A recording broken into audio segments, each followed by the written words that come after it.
رحم اللہ من قرأ الفاتحہ۔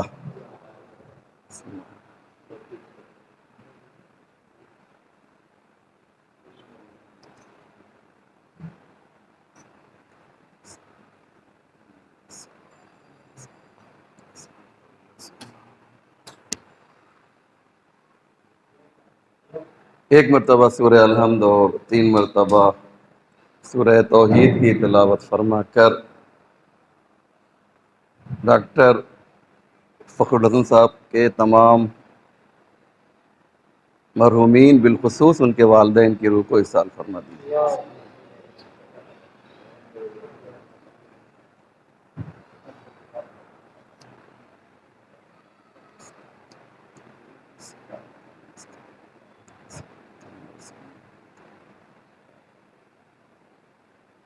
لا حول ولا قوة الا باللہ العلی العظیم۔ حسبنا اللہ ونعم الوکیل، نعم المولا ونعم النصیر۔ اعوذ باللہ من الشیطان الرجیم، بسم اللہ الرحمن الرحیم۔ الحمد لأہلہ والصلاة علی اہلہا۔ اما بعد فقد قال رسول اللہ صلی اللہ علیہ وآلہ وسلم زینوا مجالسکم بذکر علی ابن ابی طالب۔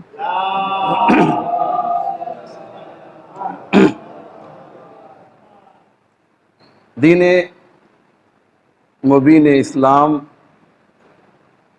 ایک میسج تمام مسلمانوں کو ہمیشہ سے دے رہا ہے، اور وہ میسج یہ ہے کہ کبھی بھی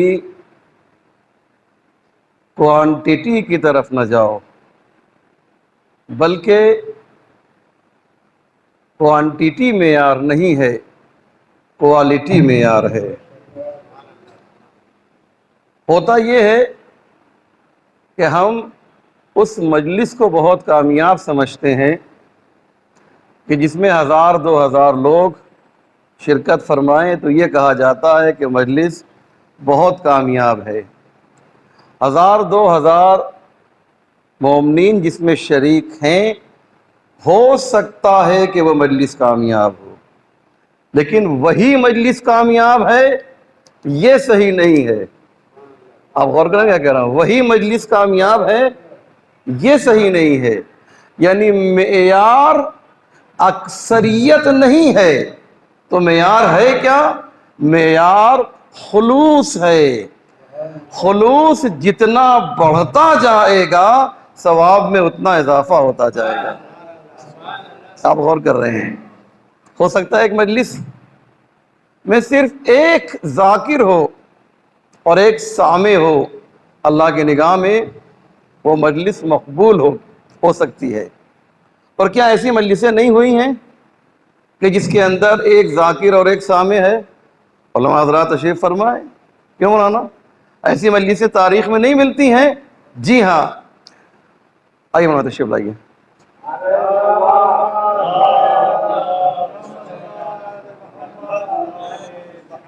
ایسی مجلس ہمیں تاریخ میں ملتی ہے کہ جس میں ذاکر بھی ایک اور سامع بھی ایک، اور ایسا ذاکر بھی پھر نہیں ملا اور نہ ہی ایسا سامع پھر ملا۔ وہ کون سی مجلس ہے؟ آپ جانتے ہیں وہ مجلس جناب آدم کے زمانے میں ہوئی، جب نام حسین ان کے سامنے رکھا گیا، پنجتن کا نام، اور جب حسین کا نام آیا تو ان کا دل منقلب ہونے لگا۔ توجہ ہے نا، جب دل منقلب ہوا تو کہا یا اللہ یہ کیا ہو رہا ہے؟ جب حسین کا نام جاری کر رہا ہوں تو میرا دل ٹوٹ رہا ہے، میرا دل ٹوٹ رہا ہے۔ کہا تمہیں معلوم نہیں؟ اب پوری داستان کربلا کس نے سنائی؟ احتشام صاحب، اللہ نے سنائی۔ تو جو داستان کو نقل کر رہا ہے وہ کون ہے؟ وہ اللہ ہے۔ تو یہاں پر سنانے والا، ذکر کرنے والا اللہ ہے، اور ذکر کو سننے والا جو ہے وہ کون ہے؟ وہ حضرت آدم ابو البشر ہیں۔ تو پہلی مجلس جو ہوئی ہے اس میں پہلا خطیب جو ہے اسے اللہ کہا جاتا ہے، اور پہلے سامع کو حضرت آدم کہا جاتا ہے۔ اندازہ لگا رہے ہیں؟ تو یہ مجلس تھی، مقبول مجلس ہے، سمجھ رہے ہیں؟ تو کہنے کا مقصد یہ ہے کہ یہ کم لوگ جو ہیں یہ ایسا ضروری نہیں ہے۔ میں زیادہ مجھے کرنا نہیں ہے، صرف تبرکن و تیمنن جو ہے شریک ہونا چاہ رہا تھا۔ اب آئیے ایک چھوٹی سی بات عرض کر دوں کہ خلوص معیار ہے، مقدار اور کوانٹیٹی معیار نہیں ہے۔ واقعہ علماء حضرات جانتے ہیں، چونکہ یہ مجلس ریکارڈ بھی ہو رہی ہے اور شاید لائیو ٹیلی کاسٹ ہو رہی ہے، تو میں چاہتا ہی ہوں کہ یہ بات وہاں تک پہنچے کہ پیغمبر کا زمانہ تھا۔ بہت توجہ کیجیے گا، پیغمبر کا زمانہ تھا اور مسلمانوں نے ایک میٹنگ کی، اور میٹنگ میں یہ طے پایا کہ پیغمبر نے ہمارے لیے اتنی محنتیں کی ہیں، زحمتیں کی ہیں، لہذا جو ہے رسول کو کچھ گفٹ دینا چاہیے، کچھ ہدیہ دینا چاہیے، تحفہ ہدیہ، ٹھیک ہے، طے پایا، اور کہا کوالٹی بھی اچھی ہونی چاہیے، یعنی کوئی چیز ایسی نہیں ہو کہ جو غیر معیاری ہو۔ طے پایا اور سامان اکٹھا ہوئے، یہاں تک کہ ہیرے جواہرات تک بعض روایتوں میں آتا ہے کہ رسول کو دیے گئے۔ اس میں جو کھجور جو تھا، مولانا اصغر ثاقب اللہ، جو کھجور تھا نا، وہ درجے یک اعلیٰ کوالٹی ہے کھجور۔ طے پایا کہ اچھا کھجور پیغمبر کو دیا جائے۔ یہ ایک منظر ایک صحابی بھی رسول کا دیکھ رہا تھا، بڑا اچھا صحابی تھا، صحابی نام آتا ہے تو ہم لوگ ذرا سا وہ ہو جاتے ہیں، لیکن یہ واقعاً ریئل میں بہت ہی نیک صحابی تھا۔ اس نے کہا سب لوگ رسول کو ہدیہ دے رہے ہیں تو ہم کو بھی کچھ دینا چاہیے۔ چنانچہ وہ گیا، جانے کے بعد گھر میں گیا تو معلوم ہوا کہ گھر میں کچھ نہیں ہے، کچھ نہیں۔ کچن میں گیا تو ایک سوکھی ہوئی کھجور اسے ملی۔ میں نے کہا علماء حضرات جانتے ہیں، واقعہ میں صرف نقل کر رہا ہوں کہ سمجھیے کیا چیز ہے۔ سوکھی کھجور ملی، اس نے اس کھجور کو لیا، کہا چلتے ہیں اسی کھجور کو جو ہے رسول کے لیے جو گفٹ آمادہ کیا گیا اسی میں ڈال دیا جائے، یہ کھجور جو اسی میں ڈال دیا جائے۔ اب جانتے ہیں کیا ہوا کہ یہ کھجور جو ہے چھپا کے تمام صحابیوں سے اس صحابی نے لیا اور لے کے اس کے اندر ڈال دیا، چھپا کے ڈال دیا کہ صاحب کم سے کم ہم بھی تو شریک ہو جائیں، تحفہ دینے والوں میں، گفٹ دینے والوں میں ہم بھی شریک ہو جائیں۔ جب اس کھجور کو ڈالا نا اس کے اندر تو ایک صحابی نے دیکھ لیا اور دیکھا، یہ بھی ایک صحابی ہے، دیکھا تو اس کو نکال کے اسے زمین پر پٹک دیا، یوں کہا جائے، اور کہا تم ہماری انسلٹ کرنا چاہتے ہو، تم ہماری توہین کرنا چاہتے ہو۔ اور اس کے بعد اس نے دیکھا اور گھر جاتا ہے، اور جانے کے بعد زاروں قطار گریا کرتا ہے، زاروں قطار جو ہے یہ روتا ہے، گریا کرتا ہے۔ تو بیوی نے پوچھا بھائی بات کیا ہے، اسے پورا واقعہ نقل کیا۔ توجہ کیجئے، میں کچھ بات کرنا چاہتا ہوں آپ سے، مختصر مجلس پڑھ رہا ہوں اسی لیے تاکہ موضوع کے تحت گفتگو ہو جائے۔ بیوی نے پوچھا کیا بات تھی؟ کہا یہ پورا واقعہ ہوا ہے، ابھی یہ بات ہی ہو رہی تھی کہ کسی نے دق الباب کیا، اس نے دروازہ کھولا تو کیا دیکھا، کوئی اور نہیں، خود رسول خدا دروازے پر کھڑے ہوئے ہیں۔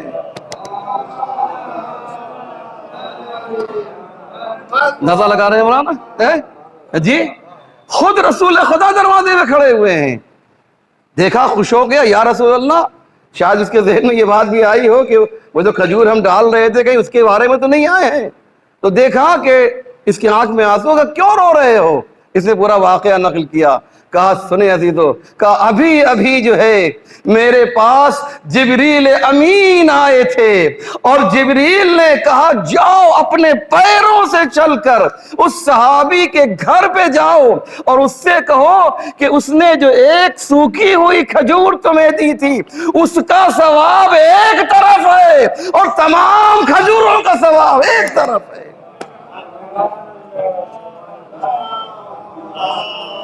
اندازہ لگا رہے ہیں جی؟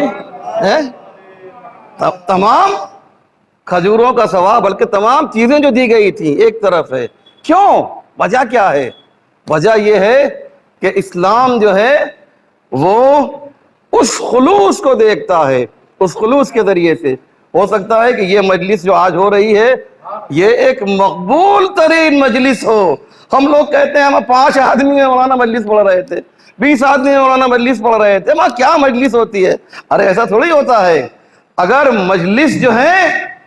مجلس جو ہے خلوص سے ہو رہی ہے تو یہ سب سے اہم ہے۔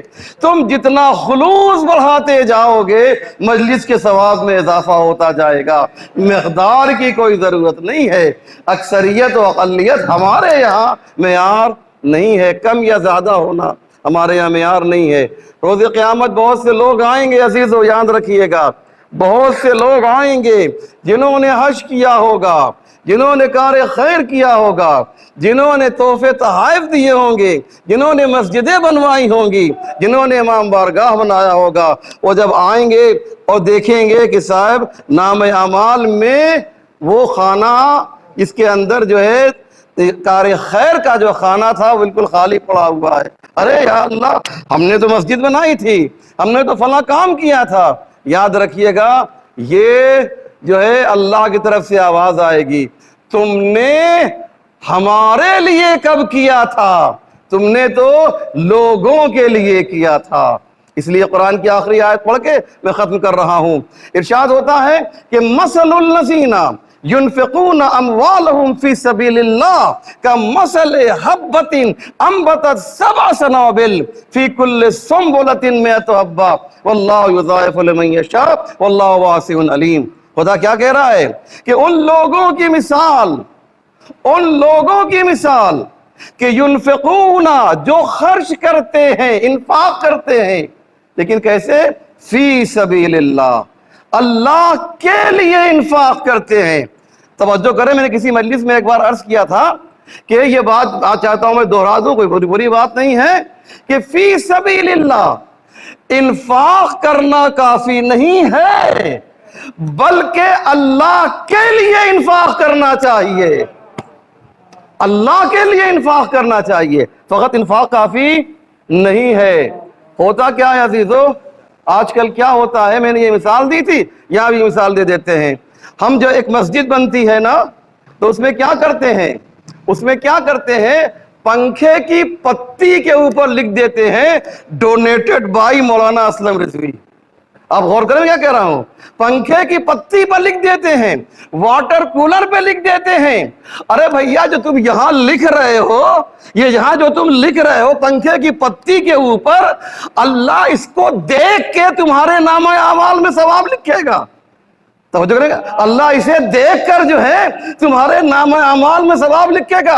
اب کہیے تو میں ایک جملہ کہوں، تمہارا خدا ہوگا جو پنکھے کی پتی پر دیکھ کر ثواب دے گا، ہمارا خدا وہ ہے جو دلوں کو دیکھ کے ثواب دیا کرتا ہے۔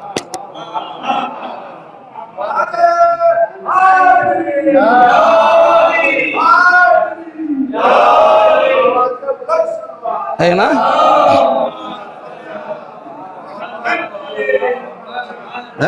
جی تمہارا خدا اتنا کمزور ہے کہ جو ہے دیواروں پہ لکھے ہوئے، دروازے پہ لکھے ہوئے جو نام ہیں اس کو انٹری کرتا ہے نام اعمال میں۔ ہمارا خدا وہ ہے کہ جو دلوں کو دیکھ کر عطا کرتا ہے۔ لہذا یاد رکھیے گا عزیزو کہ امپورٹنٹ مسئلہ یہ ہے کہ ہم لوگ اخلاص کو اہمیت دیں۔ مصائب سے نزدیک ہو گیا ہوں میں، لیکن آیت اللہ فلسفی کا ایک چھوٹا سا واقعہ، البتہ بہت سے لوگ اس کو جو ہے کسی اور ذاکر سے منسوب کر دیتے ہیں، لیکن سچائی یہ ہے کہ جناب آیت اللہ فلسفی کا یہ واقعہ ہے۔ علماء حضرات یہاں بیٹھے ہوئے ہیں، جس زمانے میں میں ایران میں تعلیم حاصل کر رہا تھا، 1984 میں میں ایران گیا تھا، تو اس وقت جو ہے سب سے بڑا نام کوئی میدان خطابت میں تھا تو وہ آیت اللہ فلسفی کا تھا۔ آپ لوگ چیک کیجئے گا، ان کی سینکڑوں تقریریں آپ کو مل جائیں گی۔ آیت اللہ فلسفی اتنا بڑا نام ہے کہ خدا شاہد ہے، میں نے اپنی آنکھوں سے جو منظر دیکھا ہے کہ ایک عورت جو ہے ان کی کار کو بوسہ دے رہی تھی، اتنا بڑا نام ہے آیت اللہ فلسفی کا. اور ان کا انتقال ہو گیا، لیکن ان کا ایک واقعہ میں آپ کو سنانا چاہتا ہوں کہ آغا فلسفی الظاہر تہران کا واقعہ ہے. کچھ بچے آئے اور آنے کے بعد کہا آغا فلسفی سے کہ ہم لوگوں نے خیمہ بنایا ہے. توجہ کیجیے، ہم لوگوں نے خیمہ بنایا ہے. ایران میں چھوٹے چھوٹے بچے جو ہیں خیمہ امام حسین بناتے ہیں اور اس میں علم وغیرہ رکھتے ہیں اور ماتم وغیرہ نوا وغیرہ کرتے ہیں. یہاں پہ یہ دستور اتنا نہیں ہے لیکن ایران میں بہت زیادہ ہے. کہ خیمہ بنایا ہے. یہ جو خیمہ ہے نا، یہ جو خیمہ ہے بچوں نے بنایا تھا، چھوٹا سا خیمہ تھا، بچوں نے اپنے حساب سے بنا رکھا تھا. آئے کہنے لگے آغا ہم چاہتے یہ کہ آپ ہمارے ہاں ایک دن مجلس پڑھنے کے لیے آئیے. تو آغا فلسفی نے کہا دیکھو تم تو جانتے ہو میں کتنا بزی رہتا ہوں، تم لوگ جانتے ہو مشکل ہے. تو کہا نہیں بچے مچل گئے کہ آپ کو تو آنا پڑے گا، 5 منٹ کے لیے آئیے، ایک مصائب پڑھ دیجئے. ڈاکٹر صاحب آپ سن رہے ہیں میں کیا کہہ رہا ہوں جی؟ ایک مصائب پڑھ دیجئے 5 منٹ کے لیے. فلسفی جیسا آفتاب خطابت جو ہے آج بچوں کے ہاں آ رہا ہے. آپ غور کر رہے ہیں؟ انہوں نے یہ نہیں کہا نا کہ بھئی 4-5 بچوں میں کیوں پڑھوں. ہمارے ہاں اس لیول کا عالم یا اس سے کہیں چھوٹا عالم شاید اس مختصر سے مجمع میں مجلس پڑھنے کے لیے تیار نہ ہو. ایک جملہ کہنے دیجئے، جہاں پر نفس شامل ہوتا ہے وہاں مجمع دیکھا جاتا ہے، جہاں پہ خلوص شامل ہوتا ہے وہاں پہ مجمع نہیں دیکھا جاتا ہے.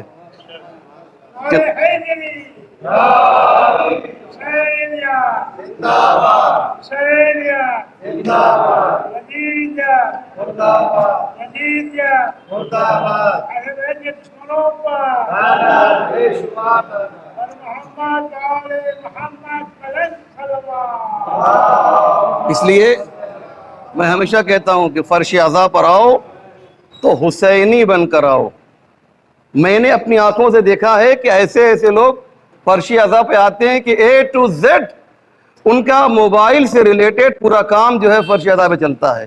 سارے میسیجز جو ان کو دینے ہوتے ہیں پتہ نہیں کس کو وہ اسی فرش عزا پہ جو ہے مصروف رہتے ہیں اور سارا کام جو ہے وہ فرش عزا پہ کر دیتے ہیں. تھوڑی دیر کے لیے جو ہے کم سے کم جو ہے تم اتنا تو برداشت کر لو نا بھیا. میں نے یہاں تک سنا ہے کہ صاحب صبح سو کے اٹھتے ہیں تو برش کی طرف توجہ نہیں جاتی ہے، موبائل کی طرف توجہ جاتی ہے. یہ ایسا ہوتا نہیں ہوتا؟ کس نے میسج دیا ہے، کس نے فیس بک پہ جو ہے پیغام دیا، میسج دیا ہے. یہ موبائل نہیں جو بوالے جان بن گیا ہے عزیزو، یقین جانیے. تو کہنے کا مقصد یہ ہے کہ فرش عزا پہ آئیں تو اس کا ایک رسپیکٹ ہے، اس کا ایک احترام ہے. اس احترام کو جو ہے آپ کو حفظ کرنا ہے. آیت اللہ فلسفی جو ہیں انہوں نے کہا بھلے بچہ ممی آئی ہوں، ہم آئیں گے. بالکل تم نے بلایا ہے نا تو ہم آنے کے لیے تیابت میں ختم کر رہا ہوں. اتنی لمبی مجھے بات نہیں کرنی تھی لیکن بات امپورٹنٹ آ گئی ہے تو اسے بھی آپ سن لیجئے. آیت اللہ فلسفی گئے، 4 یا 5 بچے تھے، چھوٹے چھوٹے بچے. ایک ٹوٹی پھوٹی معمولی سی کرسی تھی وہ رکھے ہوئے تھے. کہا آغا اس پہ بیٹھیے مجلس پڑھیے. آغا فلسفی بچے زمین پہ بیٹھے ہوئے ہیں اور اس زمین پر جو ہے فرش بھی نہیں ہے، مٹی ہے، مٹی، فرش بھی نہیں ہے. اور وہ بیٹھے ہوئے ہیں اور آغا فلسفی نے مجلس مکمل کی. اور جب مجلس جو ہے مکمل کر چکے آپ کے رونگٹے کھڑے ہو جائیں گے. جو میں بات کہنے جا رہا ہوں سنیں، آپ مجلس کی قدر کیجئے، مجلس کا احترام کیجئے. یہ میں ہمیشہ کہتا ہوں اور آج بھی کہہ رہا ہوں. اور اتفاق سے آج جو مجلس ممبرا میں تھی ہمارے نشتر صاحب بھی تھے، میرا عنوان ایک یہ بھی عنوان تھا کہ مجلس کا اور فرش عزا کا ہمیں احترام کرنا چاہیے. موبائل سے کھلواڑ کرنا جو ہے میں نے آج عرض کیا تھا نا آپ کو، پوری تفصیل ہے، اسے مجھے نقل نہیں کرنا ہے. لیکن آیت اللہ فلسفی نے مجلس پڑھی. جب جانے لگے نا تو بچوں نے کہا کہ آغا مو پر شما چائے ہم اور دین، آپ کے لیے ہم چائے بھی لے کر آئے ہیں. تو کہا کہ چائے آپ پیجئے گا؟ تو کہا کہ چش بیاریت لاؤ چائے پیتے ہیں. اب جو چائے انہوں نے لی نا تو چائے بہت ٹھنڈی تھی اور آغا فلسفی نے ادھر ادھر دیکھا، بچوں کی نظر سے بچا کے چائے کو زمین میں پھینک دیا. جملہ سنے عزیزو، اسے اسلام ریئل اسلام ہے. دس از ریئل میسج آف اسلام کہ ہم سب کو سمجھنا چاہیے. آیت اللہ فلسفی نے وہ چائے کو پھینک دیا اور چلے گئے. بچوں نے کہا کہ حضور کچھ آپ کا نذرانہ کلے کچھ نہیں، اور چلے گئے، اور جانے کے بعد جب رات ہوتی ہے تو آیت اللہ فلسفی خواب میں دیکھتے ہیں کہ ایک نقاب پوش بی بی آئی ہے خواب میں، اور وہ یہ کہہ رہی ہے تم نے بہت سی مجلسیں پڑھی ہیں، لیکن ان مجلسوں میں سب سے زیادہ مجلس جو مجھے پسند آئی ہے یہ وہ مجلس ہے جو تم نے جو ہے اس خیمے میں بچوں کے سامنے پڑھی ہے، خیمے میں بچوں کے سامنے پڑھی ہے، وہ مجلس ہے۔ لیکن فلسفی جملہ سنیں آپ کے رونگٹے کھڑے ہو جائیں، میں نے بھی عرض کیا کہ آیت اللہ فلسفی سے وہ بی بی کہتی ہے فلسفی تم نے ایک کام ٹھیک نہیں کیا کہ وہ چائے جو بچوں نے تمہیں خلوص کے ساتھ پیش کی تھی تم نے اس چائے کو زمین پر پھینک دیا، کیوں؟ اس لیے کہ وہ چائے بچوں نے نہیں بنائی تھی، میں نے بنائی تھی وہ چائے۔ اللہ اکبر، وہ چائے میں نے بنائی تھی، تم نے اسے زمین پر پھینک دیا۔ عزیزو، فاطمہ زہرا جو ہیں اپنے عزاداروں سے کتنی محبت کرتی ہے، آپ نے اندازہ لگایا؟ اس سے کم یہ جو ہے، لیکن خلوص کے ساتھ ہم فرش عزا پر آئیں عزیزو، ہم جو ہے اس طریقے سے آئیں کہ عزادار کی شکل ہماری ہونی چاہیے، ہم اس طریقے سے آئیں کہ مجلس کی جو عزت ہے، جو وقار ہے، ہم اس کی حفاظت کرتے ہوئے آئیں۔ یہ بہت بڑا شرف ہے جو ہمیں اور آپ کو مجلس کے طور پہ ملا ہے۔ یہاں پر میں عرض کرتا رہتا ہوں ہمیشہ کہ ہمارے بچے جو ہیں ایک عالم بن جایا کرتے ہیں، وہ لوگ پڑھ کر بھی اتنا نہیں پڑھ پاتے ہیں کہ ہمارے بچے جتنا نہ پڑھ کے پڑھ لیا کرتے ہیں۔ یہ مجلس کا ہی تو فعل ہے نا، یہ مجلس ہی کی وجہ سے تو ہوتا ہے نا۔ ہاں، عزادار و فاطمہ کی تمنا ہے آپ، یہ جو عزادار ہیں نا، یہ تو عزادار ہیں، یہ تمنا زہرا ہیں۔ جناب فاطمہ نے یہی تو کہا تھا نا، جب بابا کوئی نہ ہوگا، بابا کوئی نہ ہوگا تو میرے لال حسین پر گریہ کون کرے گا، میرے لال حسین پر ماتم کون کرے گا، میرے لال حسین پر گریہ کون کرے گا؟ تو یہی تو کہا تھا نا، بیٹی گھبرانا نہیں، ایک قوم آئے گی جو گریہ کرے گی۔ ہاں عزادارو، یہ گریہ کرنا، یہ رونا جو ہے اہل بیت کو اتنا پسند ہے، فاطمہ زہرا کو اتنا پسند ہے کہ جب پیغمبر نے یہ کہا نا تو فاطمہ زہرا نے جو ہے اپنے دونوں ہاتھوں کو بلند کر کے کہا، دعائیں کی کہ یا رسول اللہ اتنا کر دیجئے گا نا کہ جب میدان محشر ہو تو مجھے حق شفاعت دلا دیجئے گا، حسین کے عزاداروں کے لیے میں شفاعت کروں گی۔ اجرکم اللہ۔ ہاں عزادارو، بس میں ختم کر رہا ہوں۔ یہ فرش عزا کی عظمت یہ ہے، یہ فرش عزا کی قیمت یہ ہے کہ فاطمہ زہرا گریہ کرنے والوں کو جو ہے کس قدر جو ہے کس احترام سے دیکھ رہی ہیں، کس عزت سے دیکھ رہی ہیں کہ ان کے لیے دعا کر رہی ہیں۔ تو مجھے کہنے دیجئے، آپ جو ہیں تمنا زہرا بھی ہیں اور دعائے زہرا بھی ہیں، آپ دعائے زہرا بھی ہیں۔ ہاں عزیزو، جناب فاطمہ زہرا مسلسل گریہ کر رہی ہیں۔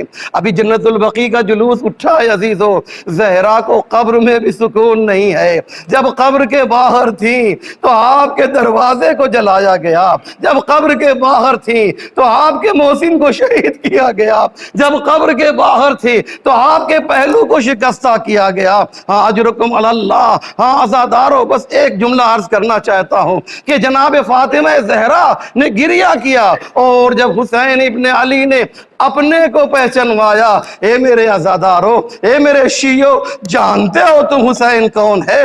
حسین کو پہچاننا چاہتے ہو تو انا قتیل الابرار، حسین وہ ہے جسے رولا رولا کر قتل کیا گیا ہے۔ ہاں مولا، آپ نے بالکل صحیح کہا، اکبر کے جنازے پر آئے تو آپ نے گریہ کیا، اصغر کے جنازے کو ہاتھ میں لیا تو آپ نے گریہ کیا، عباس کے کٹے ہوئے بازو کو لیا تو آپ نے گریہ کیا، بجا فرمایا آپ نے، انا قتیل الابرار، مجھے رلا رلا کر شہید کیا گیا۔ وَسَيَعْلَمُ الَّذِينَ ظَلَمُوا أَيَّ مُنْقَلَبٍ يَنْقَلِبُونَ اِنَّا لِلَّهِ وَإِنَّا إِلَيْهِ رَاجِعُونَ رِضًا بِقَضَائِهِ وَتَسْلِيمًا لِأَمْرِهِ۔ اللهم بحق محمد وانت المحمود وبحق علي وانت العالى وبحق فاطمة وانت فاطر السماوات والأرض وبحق الحسن وانت المحسن وبحق الحسين وانت قديم الإحسان وبحق الأئمة التسعة الطاهرين من ذریت الحسین علیہ السلام۔ یا اللہ تجھے واسطہ ہے محمد و آل محمد کا پروردگار، ہمارے اس مختصر مگر اہم اعمال کو قبول فرما۔ یا اللہ یہ مومنین جو یہاں پر موجود ہیں پروردگار، ان پر اپنی رحمت خاص نازل فرما۔